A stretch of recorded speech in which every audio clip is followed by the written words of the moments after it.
各位观众朋友，大家好，欢迎收看4月2日新闻，我是嘉豪。要发生什么大事代，头先就来报连载。国内伫今仔日增加3760个本土病例，另外政府也当咧规划这医师社会运作，部分机关会用体检来代替隔离。今仔日新北市的本土病例要9,000人，另外台北市宣布，这国中、高中后礼拜开始，学生伫囡仔伫厝内网络教学影片。因为台铁产业工会5月初伊无要加班，台铁也宣布动工火车全部无要停驶，也会规划其他交通工具倒载人客。新闻一开始，赶紧来关心咱国内疫情消息。讲到咱国内疫情是愈来愈严重，亲像今仔日本土病例就增加3766个，伫新北市有关上介济有1325例，台北市的部分也增加739个人染病。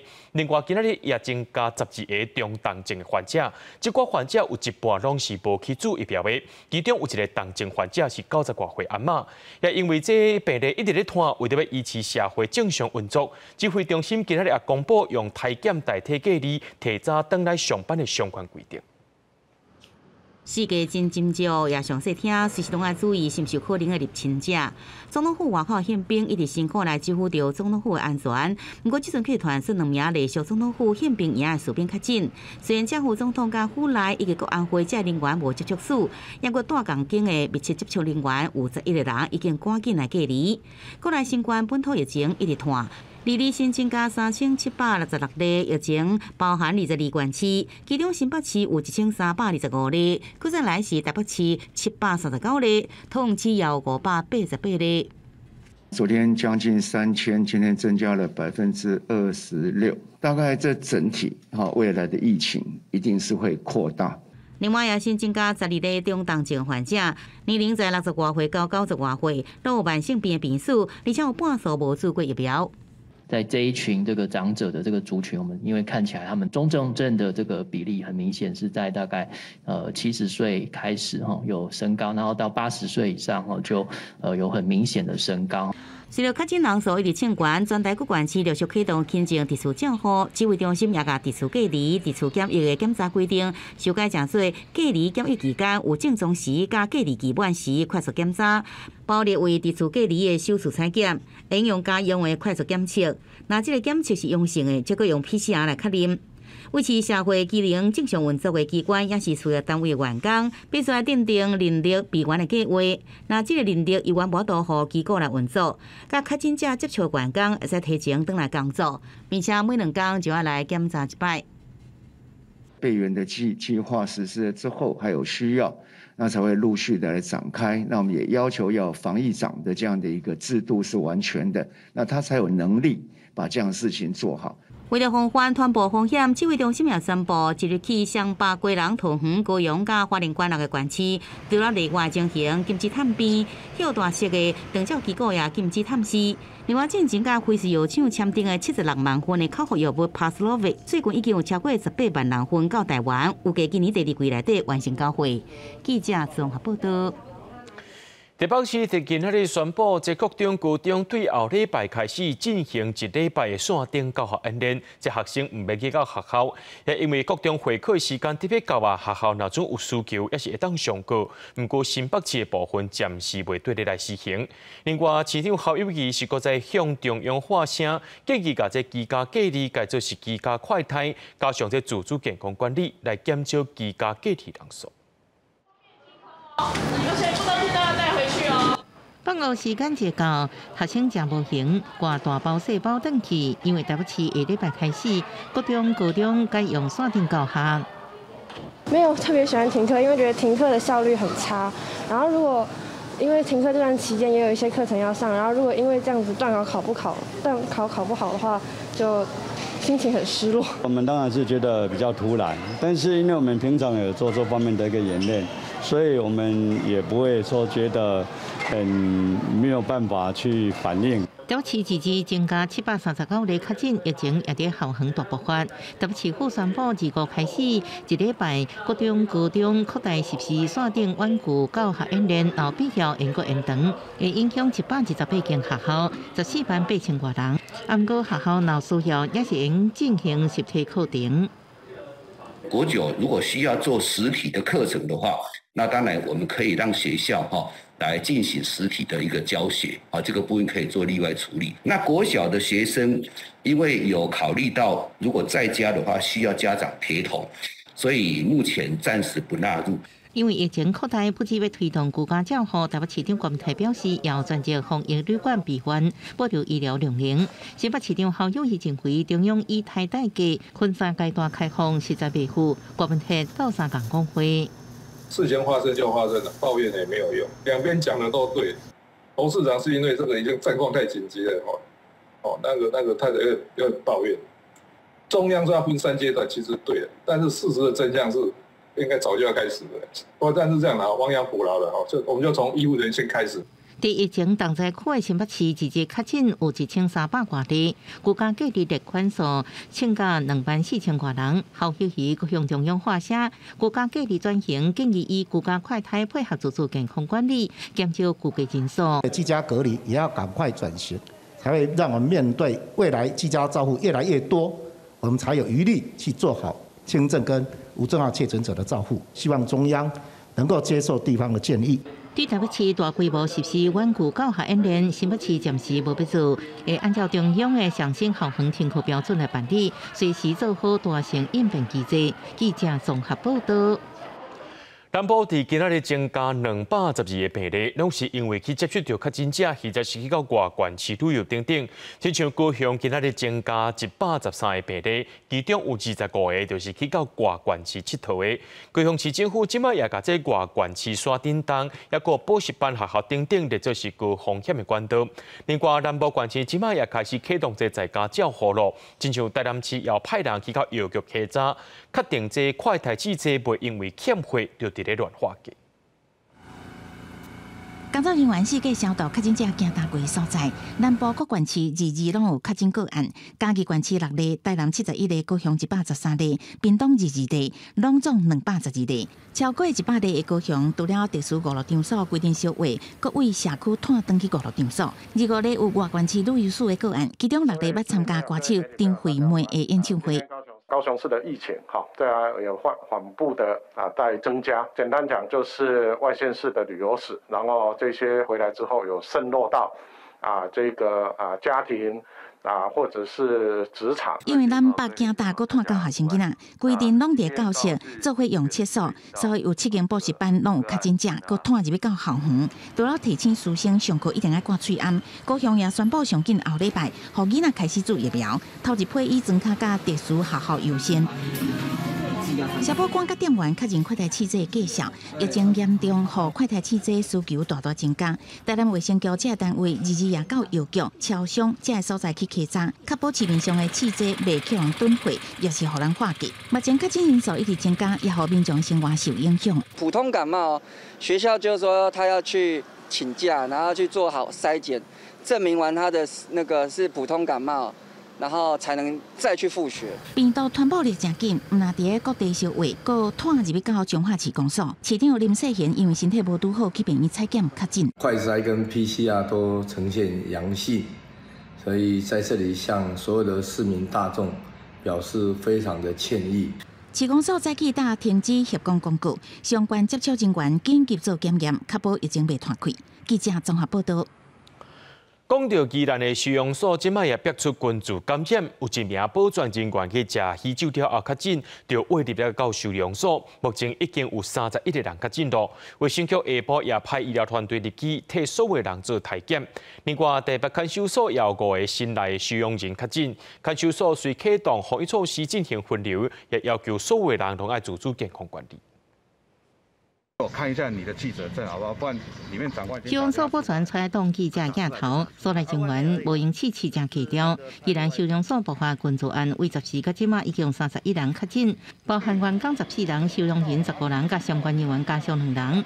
而收容所无增加个案，按过卫生局派医疗团队到收容所为所有人员体检，才被疫情拖开。外界呢关心收容所部分，今天呢没有新增确诊者。这个截至呢昨天为止，收容所累积的确诊者31个人。宜兰县自治增加80个确诊，即马开始到24，包含阳明交通大学附设病院、罗东破坏病院甲罗东幸福病院，社区体检站到暗时6点拢提供体检服务。除了宜兰收容所维持受刑人零确诊记录，台北看守所也标出有5名新收的收容人伫隔离期间确诊。看守所表示，5名收容人入所了后快筛阴性，不过隔离期间，其中1个收容人身体无爽快，而且快筛PCR阳性。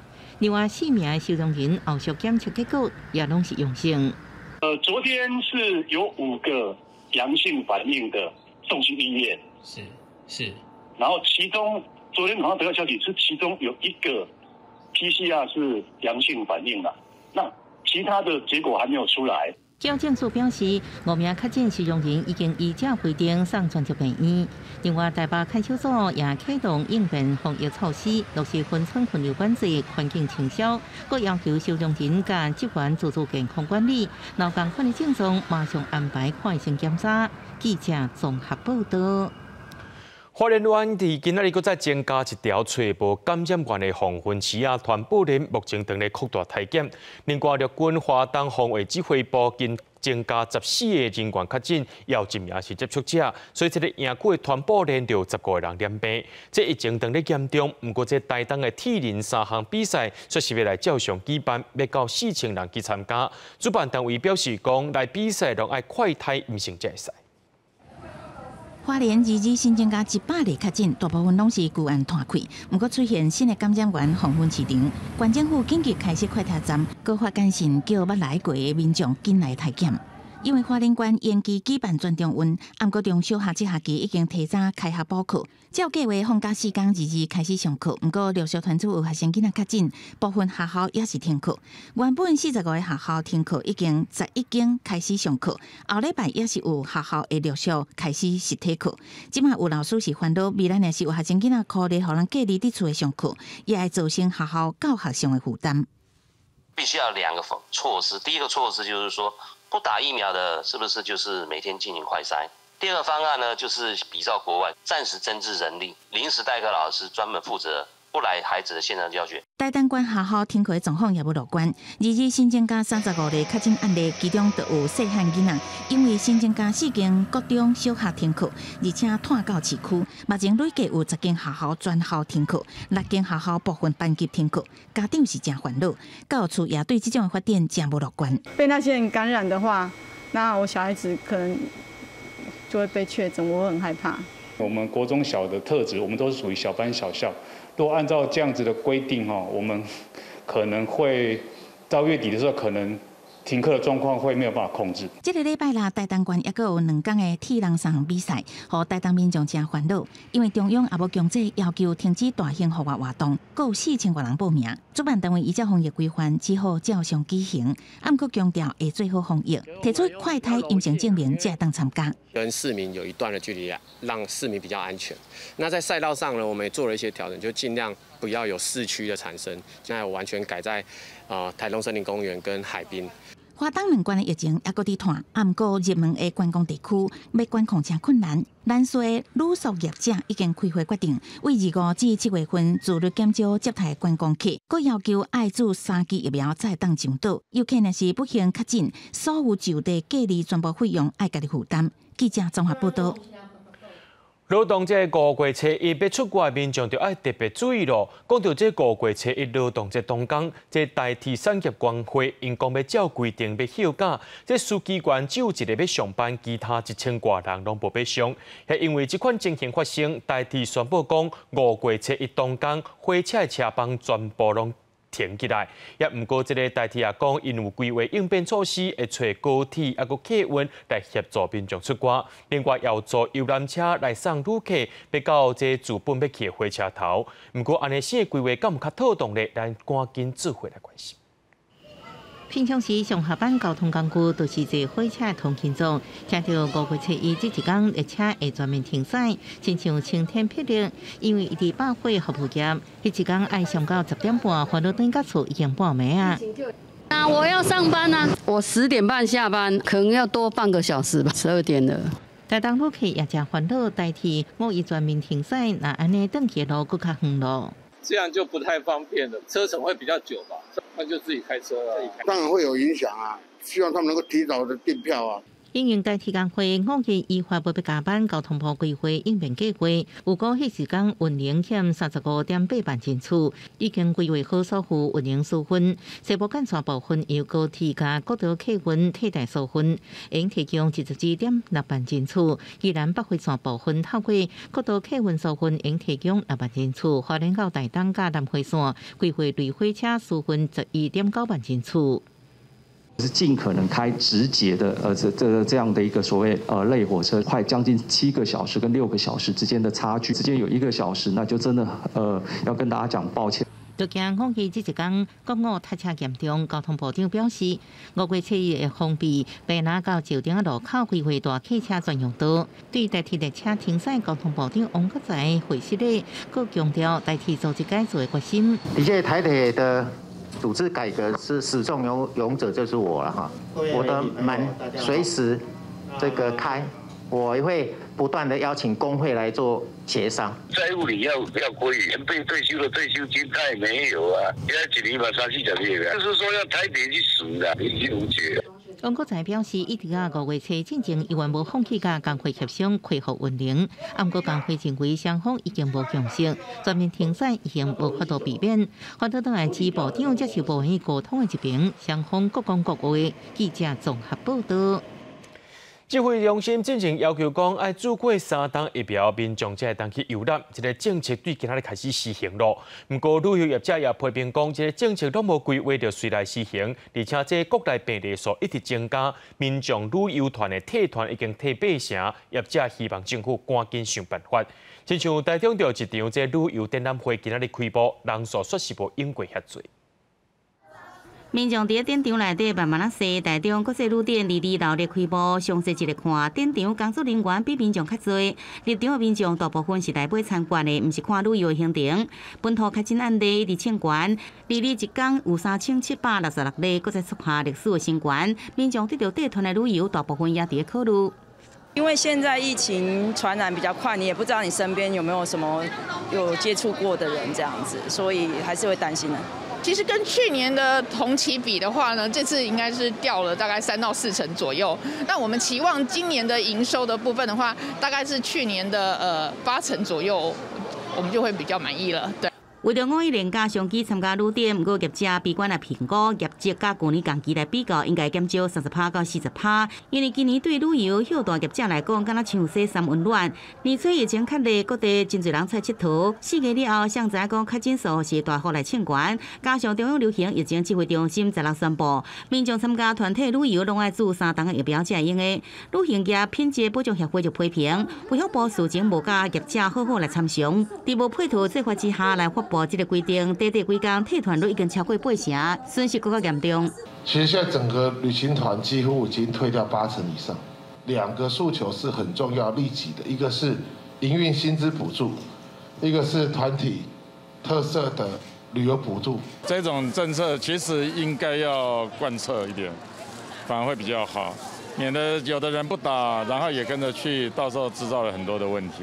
政府加严防疫的规定，民众支持采取更加严格出团的限制。不过旅游休大业者是哀叫，要求政府爱伸出援手，可以营运薪水加特色的旅游补助，度过一波疫情的冲击。记者综合报道。中国医药大学今日宣布，因有开发出一味会当对抗武汉肺炎病毒的汉药。经过研究，这药方呢会当阻止病毒入去人体细胞，降低7成到8成 Omicron 病毒的感染率。目前也正在准备要做临床试验啊。国内疫情升温 ，Omicron 病毒来势真强。中国医药大学22号宣布，新开发出来一款中药抗原防剂，经过细胞实验证实，会当有效阻断病毒甲人体中的 ACE2 受体结合，病毒因此无法度入去人体的细胞活落来，会使降低7到8成 Omicron 病毒感染的几率。我们这些药材事实上，我们都要去 test， 就是在细胞上，我们都要去 test 说它对 ACE2 跟这个己突蛋白，异品本身就已经有用了哦，但是里面有几位它比异品还要怎样更强。校方表示，控管风剂属于预防的用药，以传统中药玉屏风散为底，加入黄芪、白术、藿香等等9种，会使经过人体正气、化湿解毒的中药材所组成。但是各药材之间的剂量需要由中医师评估开药单，唔是平常会使凊彩到中药房所摕到的。目前已经通过人体试验委员会批准，会征求志愿者临床实验。人体试验这个委员会的 IRB 是有批准让我们去让志愿者如果愿来做这个抗冠环剂的时候，是可以开始进行。目前校方甲中国护医合作，将控管风剂做成茶包，方便受试者来啉。黄明志希望这项新的研发成果会当提供国家伫咧预防新冠病毒顶悬一种新的选择。记者台中报道。带观众朋友来看国际新闻。世界卫生组织2024建议，讲这病情较轻，不过也算是高风险的住院患者，会当使用美国辉瑞的口服药Paxlovid， 这款药咱台湾也买。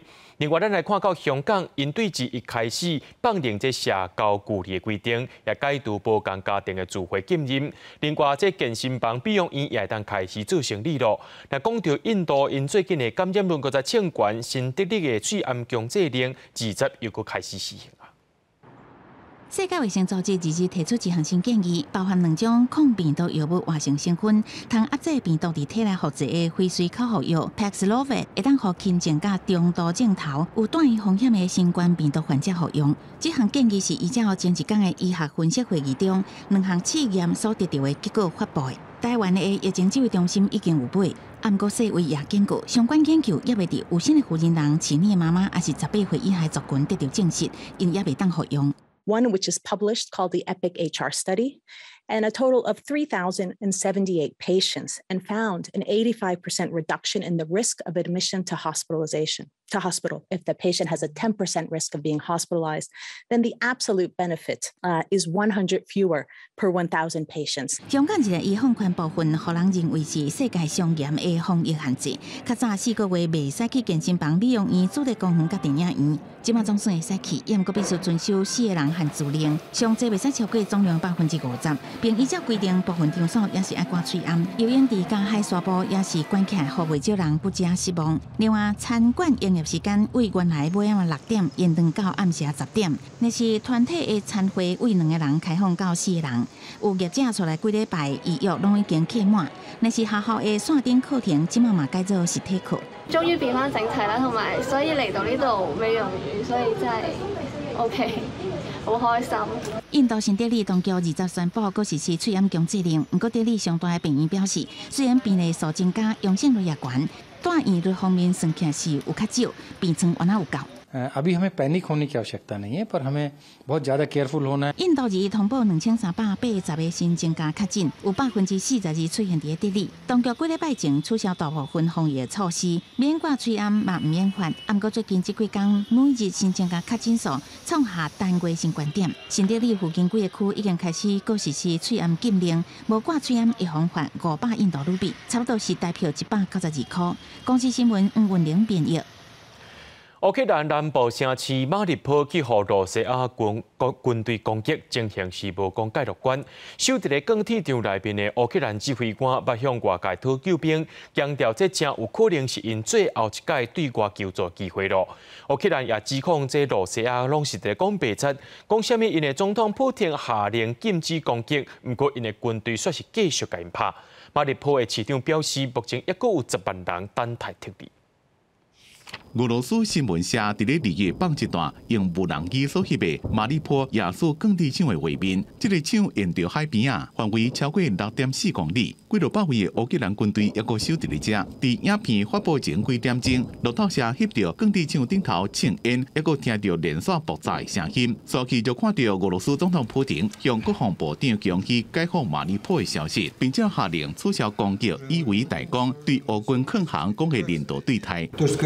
тех, кто скрылся и на заводе Азовсталь, заблокирован там основательно и по всему периметру. Нам на это требуется порядка 3-4 дней для того, чтобы завершить эту работу. Предлагаемый штурм промышленной зоны считаю нецелесообразным. приказываю отменить. Это тот случай, когда мы должны думать, то есть мы всегда должны думать, но в данном случае тем более о сохранении жизни и здоровья наших солдат и офицеров. Заблокируйте эту промышленную зону так, чтобы муха не пролетела. CNN 报道，乌克兰无伫咧参俄罗斯的抗衡，继续抵抗。总统泽伦斯基讲，芝麻欠大型武器，当地也有几多千位平民伫咧遐。俄罗斯的围攻是恐怖行动。美国总统拜登讲，目前无任何证据显示马里波完全互俄军提起，宣布搁再增加8亿的军事援助。俄罗斯的专业不准进入美国的港口。There is every reason to believe that President Putin and his defense ministers show for the media what we saw in recent hours is even yet more disinformation from their well-worn playbook. 根据卫星的影像，显示马里坡附近有大规模的摩瓦堡。马里坡市长讲，俄军正伫咧马里坡西边20公里的城镇曼古时，乌真侪大狗仔，要带因为战争死亡的百姓，想要暗砍因犯的罪行。公司新闻吴文玲编译。讲到这罗西亚拍乌克兰战争到达已经要到2个月了。联合国的统计讲，要到1300万人有落无厝，走去别个国家的难民超过500万人，伫因国内的难民也有770万人左右。世界银行估计，这战争所毁掉的建筑物加基础设施，和乌克兰的经济损失大约是美金600亿。这战争也和今年乌克兰的 GDP 恐惊会减对半。世界巴士载着民众到查普罗勒停落来，车内女子真欢喜向车外的人拍招呼。前后2台巴士差不多80人，拢是为交战真严重的马里坡撤离，心情真激动。Там страшное творилось, там не расскажешь просто так. Там кацапы убивают людей ни за что. Если мир не примет меры, Запорожье ожидает то же самое. Что-то надо предпринимать и немедленно. 联合国统计，为俄国战争到即马超过508万乌克兰人走去国外加做难民，国内更有超过770万人无厝通转去，其中有6成是女性。而即马波兰收容超过半数的乌克兰难民，和首都华沙的人口雄雄增加了15%。市长呼吁国际社会甲波兰政府必须要有更较侪协助来帮助安置乌克兰的难民。世界银行估计，为这场战争开始到即马，敢若是建筑甲基础设施造成的损失，都和乌克兰经济损失达到600亿的美金，差不多代表一条1700亿。今年的 GDP 国内生产毛额嘛有可能萎缩30%到50%。The World Bank Group has completed an early assessment of the physical damage. It puts the cost in terms of buildings and infrastructure, the narrow cost at roughly $60 billion. That doesn't include the growing economic costs to Ukraine's economy, and also, of course, the war is still ongoing, so those costs are rising. 对此，乌克兰总统泽伦斯基伫个世界银行实时会议内底表示，乌克兰每个月需要70亿的美金来弥补因为俄罗斯入侵造成的经济损失，呼吁用对俄罗斯资产实施制裁甲冻结的经费，协助战后重建乌克兰。面对继续咧打战争，美国总统拜登第2日宣布，佮增加对乌克兰提供5亿美金的经济援助，加8亿美金的军事援助，提升乌克兰伫东部甲顿巴斯的作战能力。国际新闻台是唐编译。北韩中央通讯社甲南韩青瓦台发言人22日发布消息，讲特别热恋的南韩总统文在寅和北韩领导人金正恩交换亲手所写的批信，因2个人伫2018年8举行峰会，是签订板门店选举的领导人。伫批信当中，拢同意双方继续来拍拼，这南北韩的关系就会当改善。문 대통령은 대화의 진전은 다음 정부의 몫이 되었으며 김 위원장이 한반도 평화라는 대의를 간직하며 남북 협력에 임해줄 것을 부탁했습니다. 文在寅伫咧任内定定把亲手写批，互金正恩甲沟通，这是落任前最后一封批信，也是希望南北韩会当合作，也希望两韩共同选举会当变作是统一的基础。金正恩回批表示，若准继续拍拼，南北韩的关系发展会符合正面期待。金正恩强调，就算文在寅落任了后，对伊有关也是真尊敬。伫咧年初拄落任的洪都拉斯前总统叶南德兹，2日去予美国司法部用毒品走私洗钱等罪名，甲伊引渡到纽约准备要来审理。若准伊的罪名有成立，目前53岁叶南德兹恐惊会被关到死。伫真侪警察押送之下，挂目镜大嘴暗双手互扣手铐的洪都拉斯前总统叶南德兹，对德古西加巴的空军基地，互押送上美国缉毒局的专机飞往纽约去加禁。洪都拉斯当局表示，叶南德兹出发进前接受体检，显示伊健康无问题。对2014年到2022年中间做8年的总统，现年53岁叶南德兹，互美国联邦检察官指控收取墨西哥西纳罗亚贩毒集团，也有大毒枭华金古兹曼几百万块美金的汇款。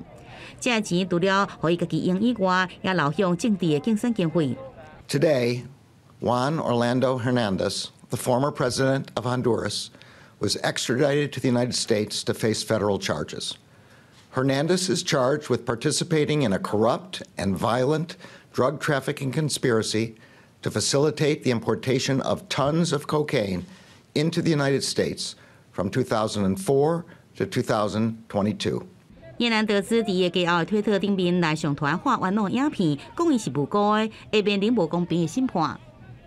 Estoy siendo sometido a un proceso de manera injusta.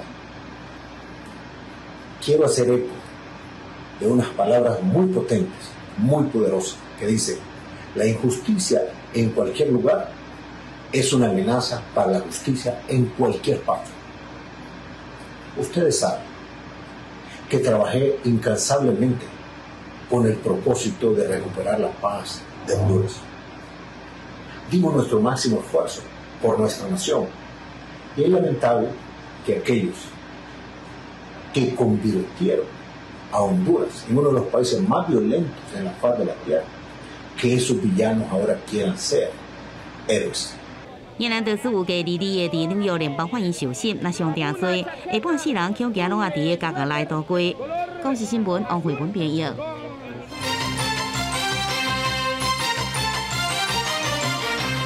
陆军华东防卫指挥部的少将韩武平，士官也个张玉心，伫咧104年时阵，摕到这加菜金2800块，交代指挥官也个其他部属家属等等，所以互判刑爱关到4年。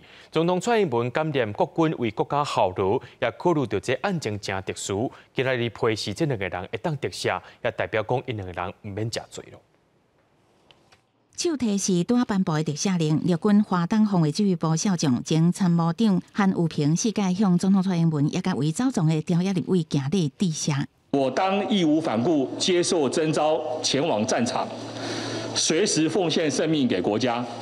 韩武平表示，英语是军人第2生命，当国家需要的时阵，会无条件接受征调去战场。这个特赦令得来无简单。韩武平、张陆心伫民国104年分别任职陆军华东防卫指挥部的参谋长、行政署，涉嫌调用加菜金2880块，交代指挥官请部下甲3个军官，触犯贪污治罪条例、陆海空军刑法甲刑法这个罪行，分别互人处4年6个月甲1年有期徒刑，搁宣告褫夺公权。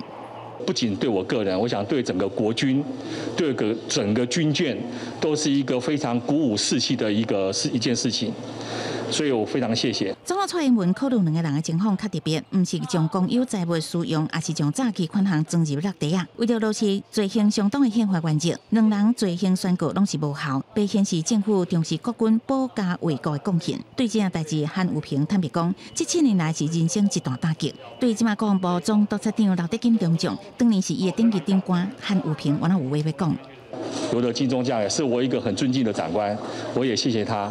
好，那总而言之，我谢谢这些逆行菩萨，在我人生的过程当中，谢谢有他们，我才有今天。总统府发言人那边的新闻稿写的是说罪行都宣告都无效，那这部分就是详如这个总统府那边的新闻稿。因为判刑确定，所以韩武平的退休俸停发1个半月，退伍会会依照退伍条例重新计算退俸，但是是不是撤销申请再审，韩武平讲爱佮甲律师讨论。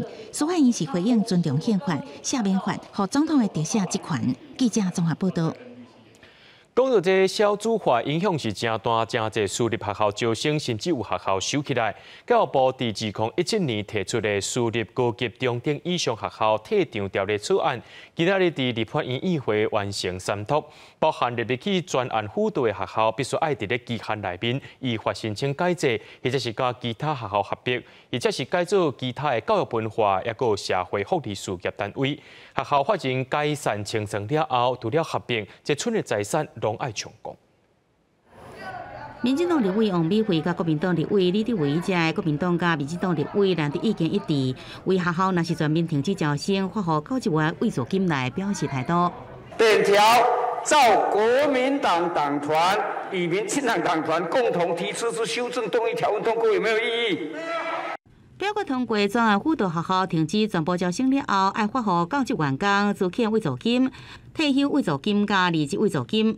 学校法人重组董事会由退场的基金先贷出，每一人上悬先贷出6个月，最后在1星期也是薪水为限。不过这是协商保留条文，审查将近5点钟，唯一有高度共识的一条。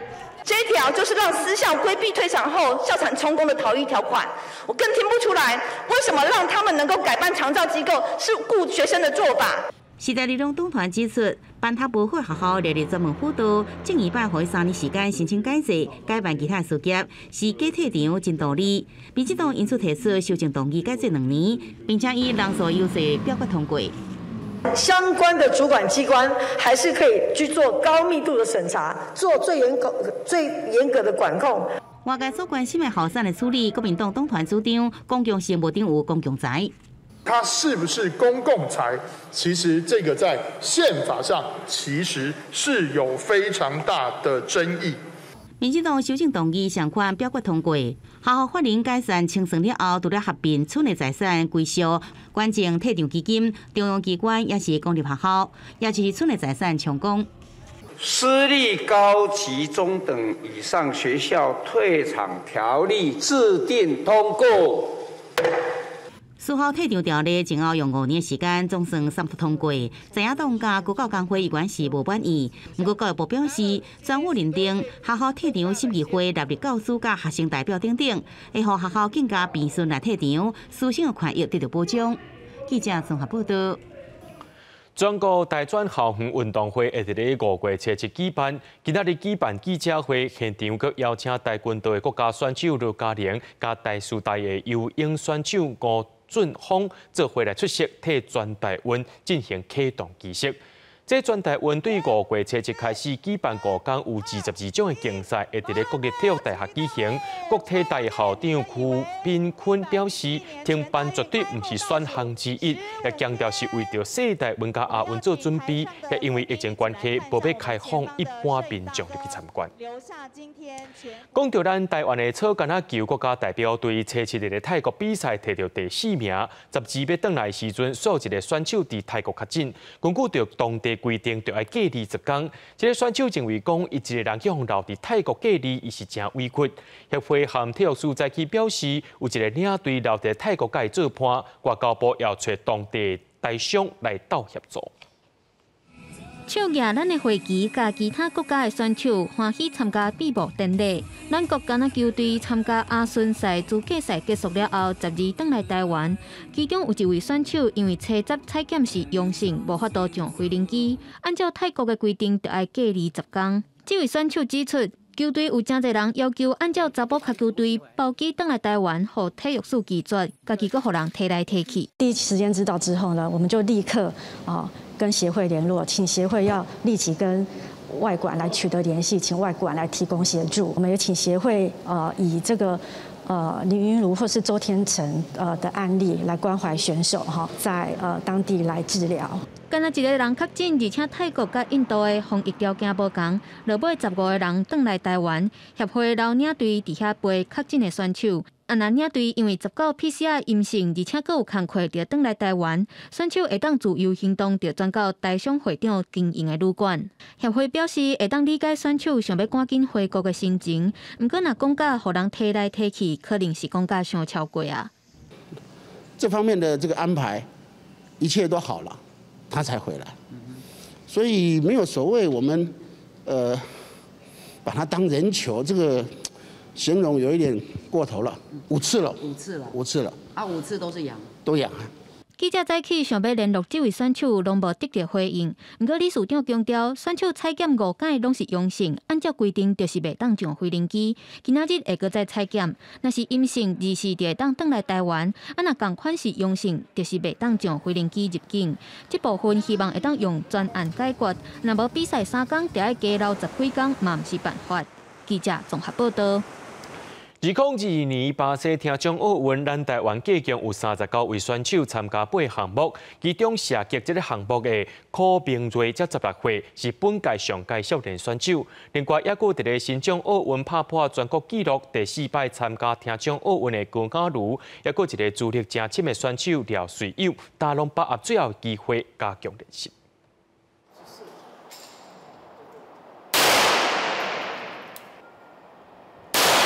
专注认真、稳定完成动作。台湾射击选手高雅茹，2009年捌伫台北听奥摕到1块银牌、1块铜牌，更加伫今年的新疆运破全国纪录，有18个比赛经验。这是太大好事嘛，对不对？我抓起来2个觉得，因为他们2个都没有出过国，也没有长得不多，就是希望可以致力到那边好好的比赛，就给他排回来。另外一位选手柯明瑞今年才16岁，也是这届听障奥运上少年的选手。头一摆参加比赛，希望会当拼头名转来。我拿第1名，他拿去排进来。雅茹本身在射击技术上、经验上是很足够的，剩下的就是这个场地啊，能够提供他多练习的这个机会。那明瑞刚刚才打完这个全国身心障碍运动会，也打完一个全国中等学校运动会，成绩都不错哈。那瑞友的话也表现的，像我们的测验，他表现的也是不错的。那我们觉得都是充满希望。张家新讲，射击比赛稳定的技术是上基础的，过来就是选手的心理状态，只要有法度正常表现，相信要摕牌转来拢是无问题。记者杨淑晴、谢桂林桃园报道。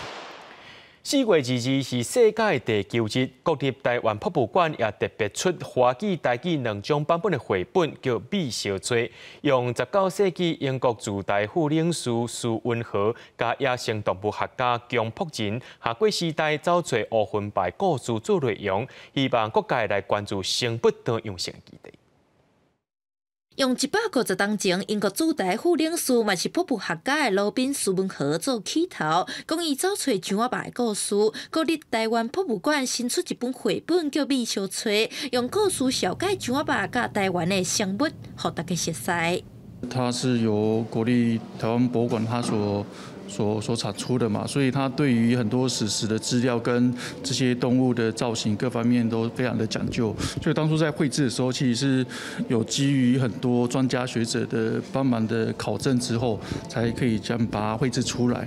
除了插图是照标本来画，规本册用下时代故事连接苏文和到即卖的姜朴仁，煞接姜朴仁用摄影机来翕象仔爸婚日，但是几十冬来拢找无，宣布象仔爸绝种的过程。台博馆表示，册名的用意嘛是咧提醒大家正视保育类动物的困境。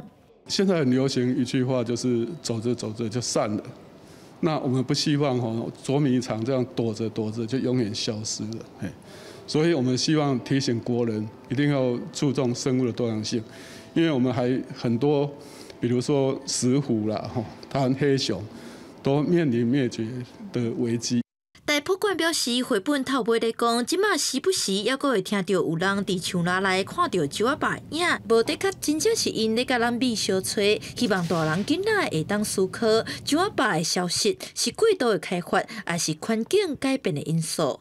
记者伫甲文理区台台北采访报道。望春风、小巴掌、五夜花，这拢是咱的台湾歌谣，古早拢是禁歌哦。咱来看一阵少年人因是安怎透过这台语老歌来认捌台湾，也希望讲这台湾歌谣会当继续传唱落去。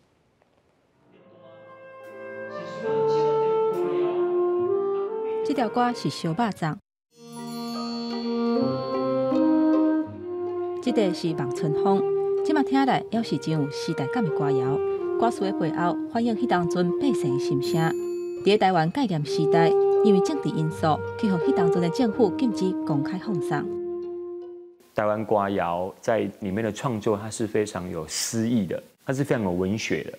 你从歌词里面的意境跟背景，你会看得出来，到底当时台湾人的心情是啥。禁台湾歌的原因，当然是为了伊的政权的保护啦。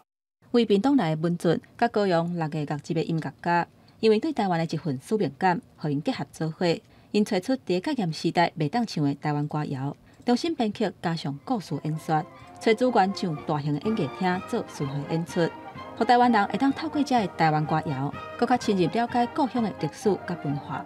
我们在学习过程当中学了很多的西方音乐，回到台湾来就在思考说，那我们的自己的东西在哪里？歌谣这个物件，我感觉这是咱的文化。我感觉咱做者家己的历史，咱需要去了解，需要去知影。这群少年人除了甲台湾歌谣撒去伫大型的演艺厅以外，伊嘛加入去校园甲社区，得到的回响，互这群少年人的心内有真大感动。伫北港的时阵，训练北港的时阵，那个情景我足感动，就是大家主动站起来，啊，掌声落顿。原来咱咧做的一件是对的代志。因为做台湾歌谣，找到台湾这块土地记忆甲台湾的根，接续因希望会当全台湾行透透，继续用音乐甲故事，加做顶一代甲下一个世代记忆的连接，互台湾歌谣会当一直传落去。记者周培玲、吴一修高雄报道。清华大学嘅天文系所呢，最近伫咧学校嘅图书馆以天文做主题，设计出动态高趣味嘅互动艺术作品，希望会当互民众了解到动力谱是安怎样卖。操作手中嘅开关，透过游戏嘅方式吸引宇宙中嘅天星，两人互相比赛，过程中了解暗光星嘅奥妙。那在透过这个游戏当中，我也可以跟朋友分享我所观察到的星体以及这个宇宙之间的奥秘。功能键它会让黑洞质量放大，那放大的时候，你就因为质量变大，所以你会吸引更多的球体，你会发现你的力量比较大，它几乎都会让你的力量转。等落去几啊粒的金珠啊，模拟星球互相灯射几粒。清华大学以天文做主题，用视觉、听觉甲互动艺术的方式，希望互民众对宇宙有更较深的认识。在清大图书馆要等到5月初8。科学，所以希望就是透过展览、科普，希望就是民众可以知道到底我们天文学家是做什么类型的研究，然后我们应用的那个技术到底在未来可以有什么的进一步的应用。现场可以使听到科学家甲侦测到重力波透过灯化变做音波，实在真趣味。民众透过体验，直接感受到宇宙中的心跳声。记者刘君豪新竹报道。4月22世界地球日，总统蔡英文宣誓讲，即个未来这2050年咧，这净零排放的目标，咱要大步行。行政院也伫昨通过气候变迁因应法草案，讲这2024年开始要征收这碳排放的费用。不过环保团体甲在野党拢质疑讲，这个目标敢有法度达成？总统蔡英文伫世界地球日宣誓要加速向2050净零排放目标大步向前。不过，环保团体煞质疑可能行袂到尾站。针对行政院所提出的气候变迁因应法草案，要征收碳费，不过无定出底价。风声讲起定价一栋100块上俗，至少要300块，无正无度成为有效减碳的工具。这些政策其实弱化台湾的净零的目标，还有我们的手段，所以这个结果呢，就会让台湾的净零这个重大的目标是走不到一个终点。官团无看好，在野党立委也质疑，民众党团也批评碳费开征为2023年延到2024年，不管政府无讲碳费收偌济，更进一步提出企业资源减量，会当向优惠费率多元抵换这个方案。你要做了什么做什么，他就给你打折，然后打折的方案，他的打折方案比这个周年庆还要优惠，完全看不到产业升级的视野，实质减碳的效益哈。时代力量批评净零口号发甲真大声，想法真慢钝。党团认为有效碳定价政策是推动减碳重要的工具，透过政策来压制用电量无限量成长，嘛是真重要。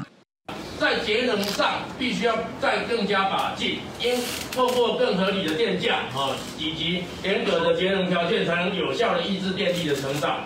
不过工商界看法也是无共，认为退费就是爱企业缴钱，缴费的规模拢无上，哪有什么优惠？也认为讲，业主甲起定价销定伤悬，加成本又悬，影响营运，降低投资意愿，这对台湾的经济当然毋是好代志。记者综合报道。讲到咱台湾的蚵仔壳，一年大约有12万吨，其中家己关就占了9万吨。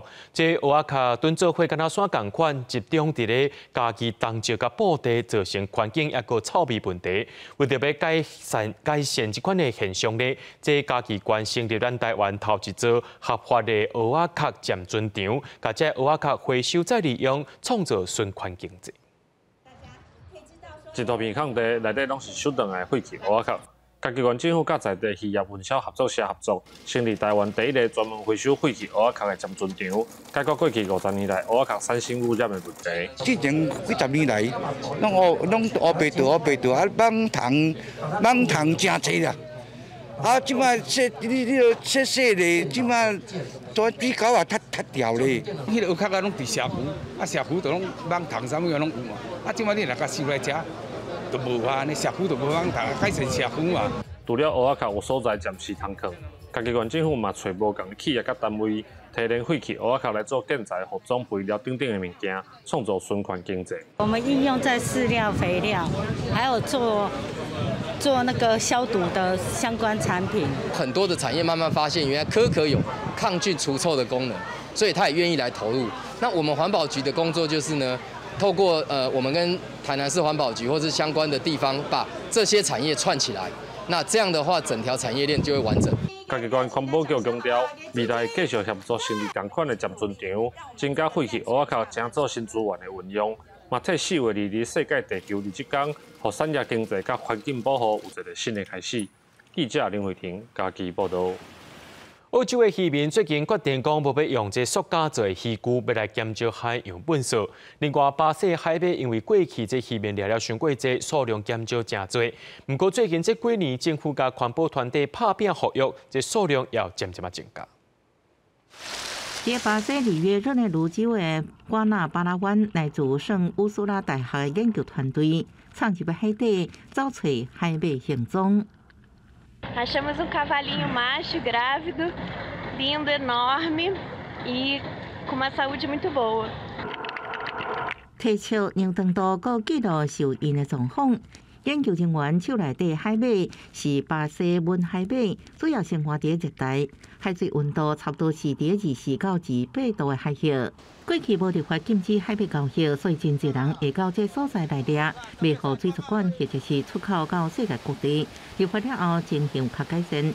在海马合约计划当中，也包含教育渔民正确观念。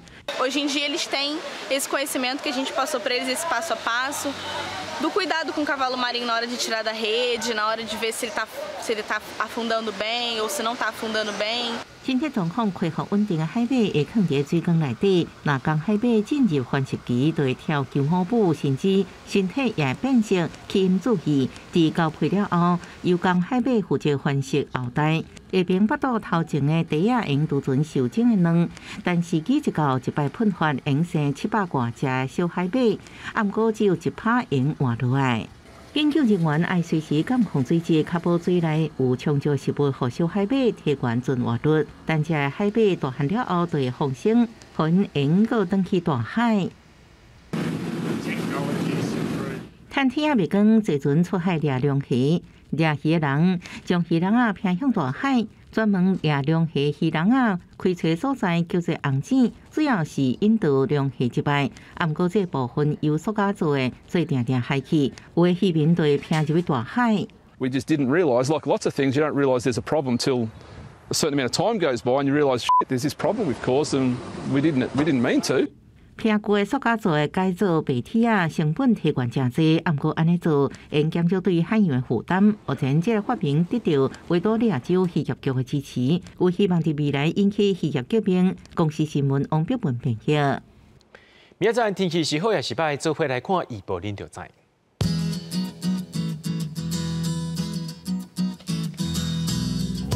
基隆到新竹对22度到31度。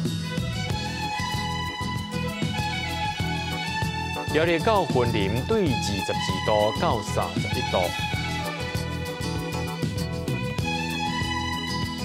嘉义到屏东对23度到32度。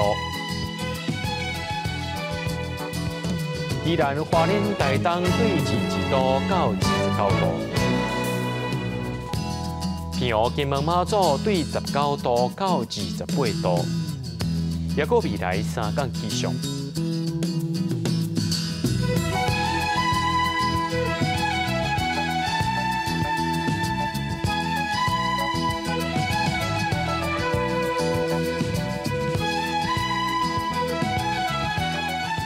感谢各位观众朋友收看今日AM新闻，我是嘉豪，咱再会。